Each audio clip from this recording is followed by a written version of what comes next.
10 underrated characters from the Wheel of Time. There are a lot of heavy hitters in the Wheel of Time. Rand, Egwene, Nynaeve, Mat, and of course, the ever-suffering Laine. But behind all the Ta'veren and magic-wielding powerhouses are characters who don't always get the spotlight. The ones working in the shadows, holding the line, or making quiet sacrifices that keep the pattern from unraveling completely. Today, we're diving deep into the most underrated characters in the Wheel of Time. The ones who don't dominate the cover art or fan debates, but who absolutely deserve more love. These are the unsung legends who helped shape the fate of the world, sometimes without anyone even noticing. Whether it's a sharp-witted innkeeper, a fallen forsaken with a sliver of redemption, or a noble who actually puts duty before ambition. This list celebrates the depth and richness of Jordan's world, because in the Wheel of Time, every thread matters. Every action, no matter how small, ripples through the pattern. So, let's give some overdue appreciation to the characters who stayed in their lane and still carried the weight of the world. Berelain Sur Paendrag. Oh, Berelain. She gets way too much flack. People remember her for being flirty and forward. Sure, that's her MO in the early books,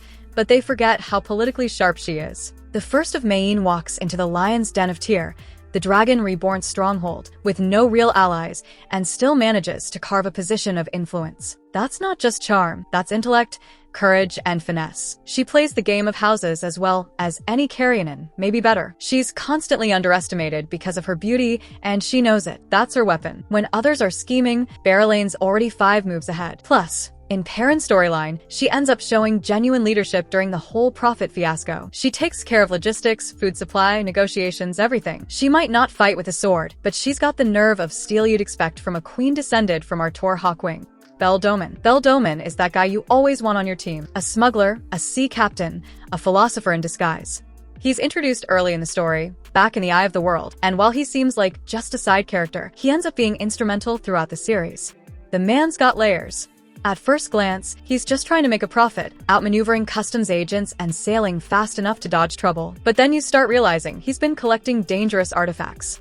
Objects from the Age of Legends, seals on the Dark One's prison, and he's smart enough to know he's in over his head. Most people would toss that stuff overboard and run, but Domon, he takes responsibility. He chooses to do something about it. And let's not forget, he survives nearly being murdered by Paden Fane, getting captured by the Shan-Chan, and being turned into a tool for their empire. But he never loses who he is. He keeps that same stubborn sense of self, rough edges, sure, but a solid moral core. When most men would just fold under the weight of being caught in empires and prophecies, Domon keeps going. Not because he's a hero, because he's practical. And sometimes, practicality is the strongest kind of courage. His relationship with Egwene, later Leolwyn, is another layer people don't talk about enough. It's so rare in fantasy to see a romance between 2 older, scarred, complex characters who come from completely opposite backgrounds and still manage to build something real. He respects her strength, she admires his integrity, and together they defy both the Shan-Chan and the odds. Bayle Domon isn't just a background sailor. He's a symbol of resilience,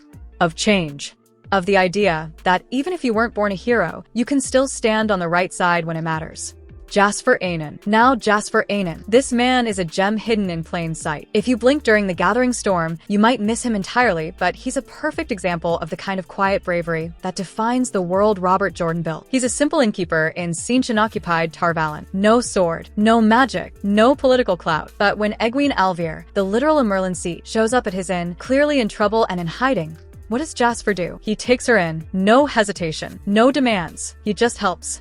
That might sound small, but let's be real. Under Shan-Chan rule, hiding in a Aes Sedai is basically asking for public torture or execution. It's a death sentence. And yet, Jasfer and his wife Laine choose compassion over fear. Why? Because it's the right thing to do. That kind of moral clarity, that quiet integrity, is rare in any world, much less one ruled by empires and monsters. What's really fascinating is Laine's character development. She's a Suldam, someone raised to believe Domain are animals.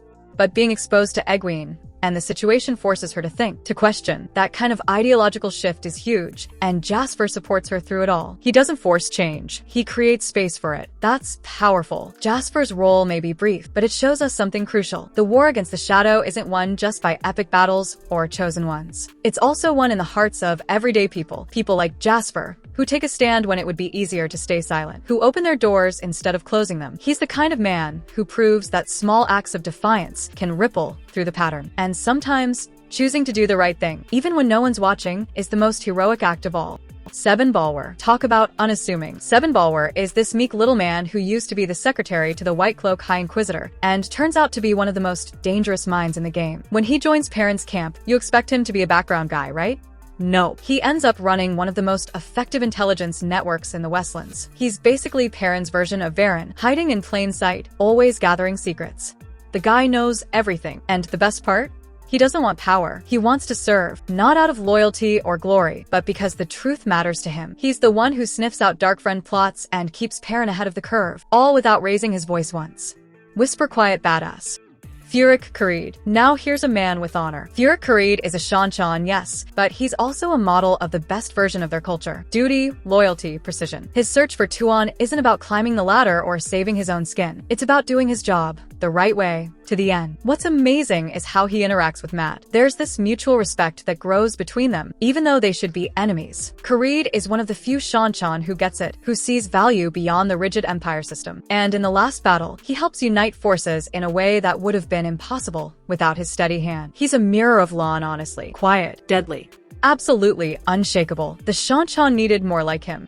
Ajimbura. Ajimbura is barely noticed by most fans, but he's actually a fascinating character. He's one of the few who willingly joins Perrin's cause not because of a prophecy or a throne, but because of sheer belief. He's a guildman who becomes Perrin's scout, and there's something about him that makes you stop and think. He's fiercely loyal. He's always there. He's not flashy, not loud, not magical, but he keeps showing up, risking everything in battles way above his pay grade. In the Two Rivers Siege, in the journey through Malden, he's just there. And he never falters. Ajimbura is the kind of character who fills the spaces between the epic moments, but his consistency is heroic. Without people like him, the story doesn't work. Period. Asmodean. Okay. Let's talk about the elephant in the room. Asmodean, the weakest of the Forsaken, or so we're told. But is he? Really? He's the only Forsaken who sides with Rand, even if it's under compulsion. He trains Rand in the one power, and honestly, Rand wouldn't have survived without him. Sure, he's a weasel. Sure, he's out for himself. But let's not forget, he chose to break away from the others. He wanted out of the endless Forsaken backstabbing. And the way he dies? Still one of the most mysterious and chilling moments in the series. The fandom still debates who killed him, and that tells you just how important his presence was. He brought a unique human flavor to the Forsaken. Tired, cunning, sarcastic, and strangely relatable. Dobraine Taborwin. Dobraine is the ultimate real one, a Carrion noble who doesn't get lost in the game of houses. That alone should put him on the list. He pledges to Rand early and sticks with him through everything. The guy survives assassination attempts, chaos in Carrion, and the madness of trying to help run Rand's expanding kingdom. He's never flashy, never ambitious for the wrong reasons. He just wants his country stable. And when things get insane, like world-ending insane, Dobraine stays the course. He's a tactician, a loyalist, and one of the few nobles Rand can actually trust. Think about how rare that is. A noble with integrity and backbone? That's Dobraine, a quiet MVP. Jahar Narishma. Narishma gets overshadowed by the bigger Ashaman, Loghain, Tame, Andral, but make no mistake, the man's a force. He's the one Rand trusts with Calendar. That's huge. Rand doesn't trust anyone with Calendar. Not even Nynaeve or Moraine. Narishma's arc is about surviving. He's one of the early Ashaman who manages to avoid the madness, the corruption, and the politics.